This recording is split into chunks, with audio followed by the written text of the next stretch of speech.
여러분 수중 탐험가 좀 생소하실 거라고 생각합니다. 많은 일반인들은 물속에 들어가시는 분들을 다 잠수부 혹은 다이버라고 부릅니다. 근데 육상에서도 직업군이 있듯이 물속에도 레저를 즐기시는 스킨스쿠버 다이버, 또 세월호에서 또 많이 나왔었죠. 작업을 하시는 커머셜 다이버, 또 수중에서 연구를 하시는 분들이 계세요. 그런 사이언티픽 다이버. 또 얼마 전에 태국에서 그 축구 선수들을 이렇게 구조하셨죠. 그분들을 케이브 다이버라고 하십니다. 근데 이런 모든 일들을 다 온라운드 플레이로 하는 저 같은 사람을 수중 탐험가라고 합니다. 사실 보시면 참 멋있죠.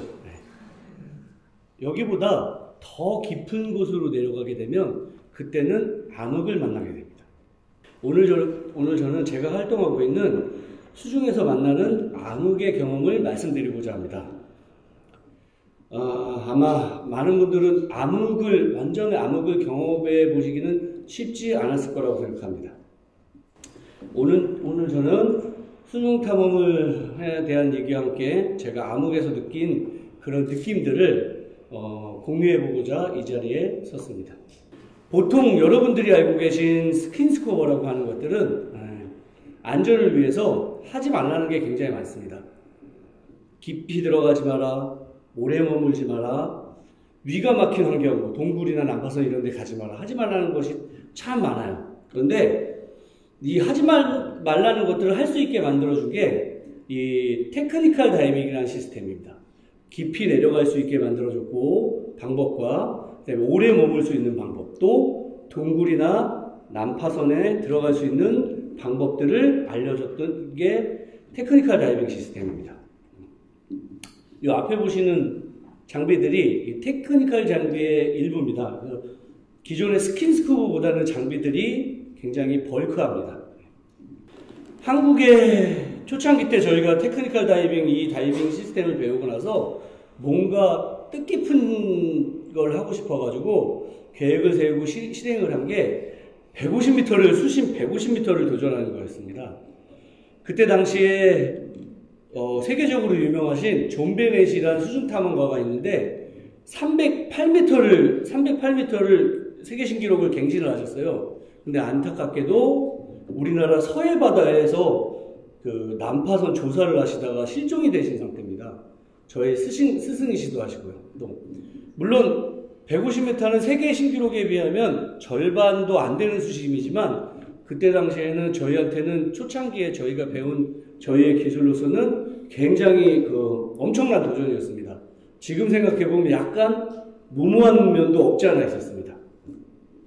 운 좋게 또 KBS 수요기획이라는 다큐멘터리 프로그램에서 우리는 지금 150m를 가다라고 방향까지 잘 맞췄던 프로그램입니다.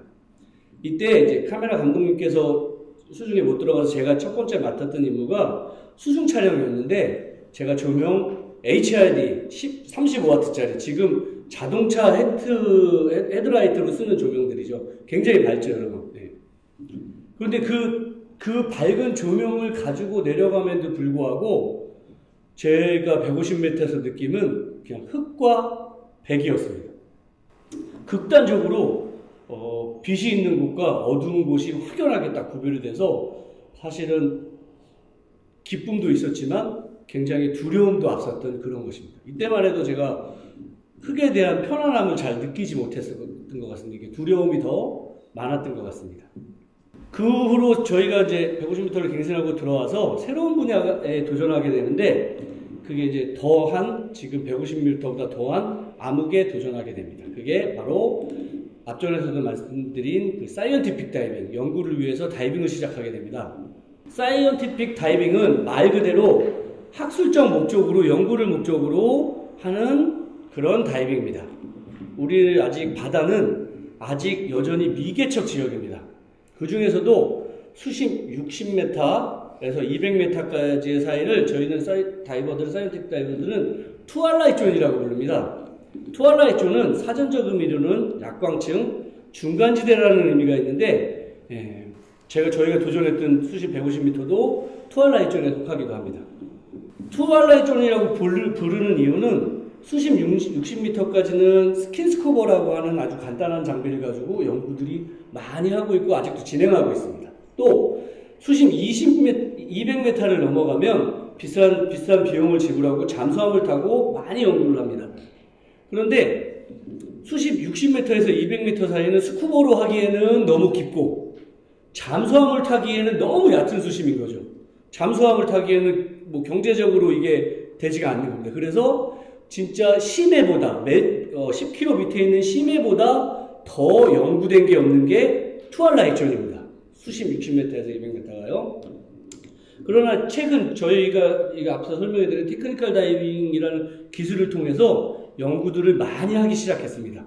그래도 아직 그 얕은 물이랑 깊은 물처럼 많이 진행은 못 되고 있죠.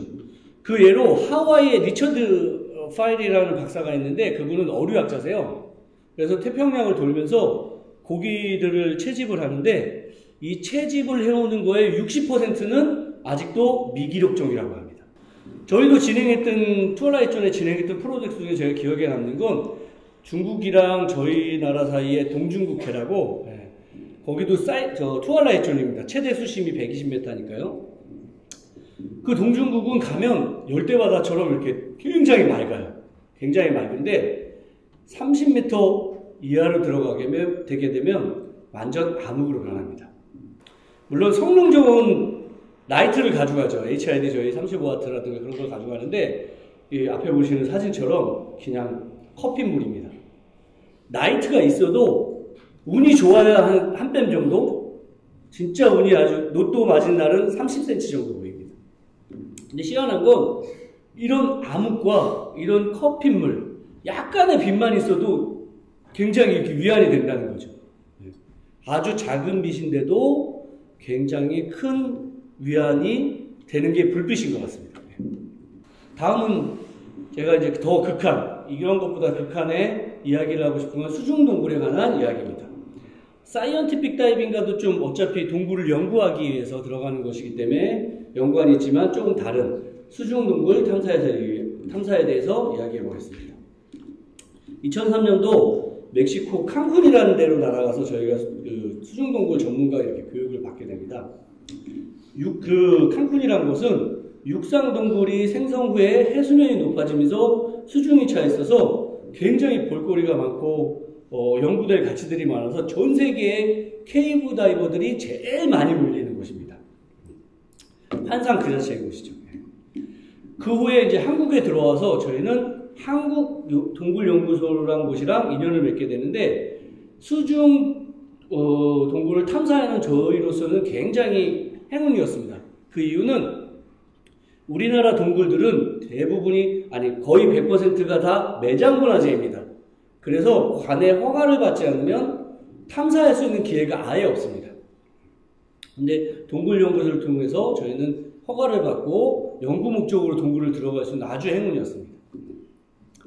대부분의 수중동굴은 이 앞에 보시는 장비야. 이건 간단한 장비입니다. 이 장비를 메고 산도 넘어야 되고 그 다음에 동굴 안에서도 또 한참을 가야 돼요. 그래야 이렇게 물이 나오는 동굴들이 굉장히 많습니다.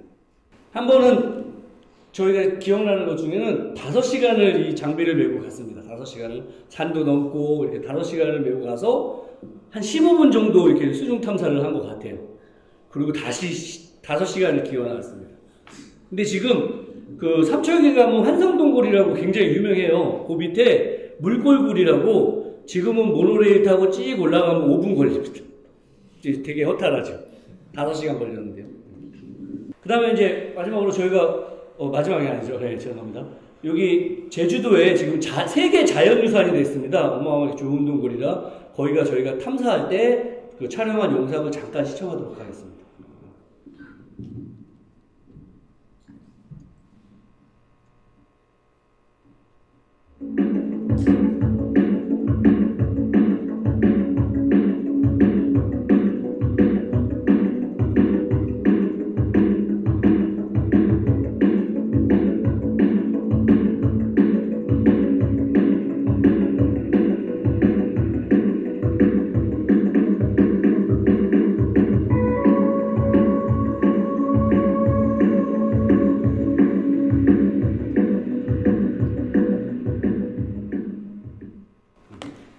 보셨다시피 도자기도 많습니다. 그때 챙기지 못한 걸 조금 후회하고 있습니다.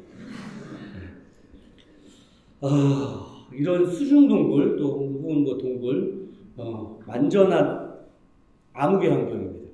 완벽한 암흑의 환경. 눈을 감아도 떠도 이게 구별이 안 돼요. 이런 수중 동굴을 제가 탐험하면서 두려움에 대한 공포를 바뀐 계기가 되는 동굴이 하나가 있었어요. 그게 그 동계올림픽도 평창에 있는 백령 동굴이라는 곳입니다. 거기는 사실 수중 동굴이 많지는 않아요. 근데 어쨌든 수중 구간이 있어서 거기를 탐사를 제가 마치고 출수하기 얼마 안 남아서 제가 돌틈에 이렇게 장비가 끼어서 옴짝 달싹 못한 적이 있습니다. 이때 많은 분들이 얘기하시는 그 죽음의 경험, 죽음의 순간을 느낀 적이 있습니다.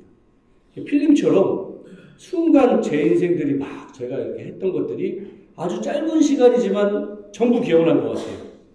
그리고 그냥 알 수 없는 슬픔이 막 이렇게 몰려왔습니다. 아주 매우 많이 막 닭똥 같은 눈물이 이렇게 마스크에 차기도 했습니다. 근데 희한한 건 그런 순간이 눈물을 흘리는 순간에 뭔가 이렇게 제가 포기하게 된, 절망하게 된 순간에 저절로 이게 빠졌어요. 빠져가지고 놀래서 그냥 바로 올라왔는데 단 몇 초도 걸리지 않았습니다. 그 탈출하기 직전에. 근데 그 순간이 저는 그 절망했던 순간과 이 빠져나오는 순간에 저는 그 굉장히 편안함을 느꼈던 것 같아요. 스쿠버를 하면 우주 공간을 무중력을 경험할 수 있다고들 그렇게 얘기를 하고 경험할 수 있습니다. 실질적으로 나사에서도 우주인들이 그 수영장에서 우주복을 입고 무중력을 훈련을 하기도 합니다. 저도 수중 이 동굴을 탐험을 하면 우주를 탐험하는 것 같은 느낌이 드는 거죠. 화성이나 달 이런 데는 제가 가보지는 못했지만 제가 간다면 이런 느낌이 아닐까 그렇게 이제 상상하기도 합니다. 더 경이로운 건 수중에서의 100% 암흑의 수중 동굴의 경험입니다. 눈을 감아도 떠도 암흑이고 또 한 가지 다른 건 육상과는 달리 2차원 세계 아닌 3차원의 세계입니다. 제 몸이 여기에 있는지 이 바닥에 앉아 있는지를 가늠할 수가 없습니다. 우주에서 그냥 혼자 편히 떠 있는 느낌이요. 하지만 언제나 두려움과 공포는 한편인 것 같습니다. 아무것도 보이지 않는 세상에서 어느 곳보다 편한 곳이고 느껴지는 곳이 저한테는 수중동굴입니다. 물론 이 편안함을 느끼는 데에는 앞서 말했다시피 많은 시간과 경험이 필요합니다.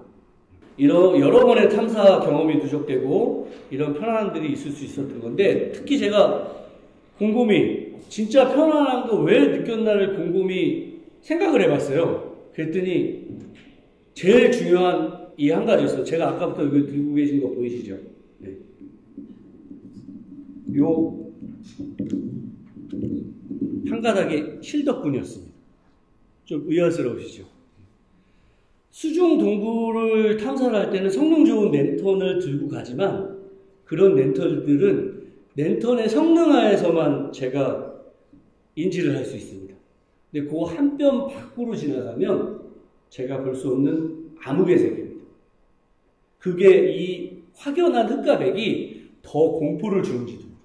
근데 이 실 하나가 있으면 이 실 하나가 제가 밝은 세상 밖으로 안내해주는 역할을 해줍니다. 물론 이제 들어가면서 정확히 잘 설치를 해야겠지만요.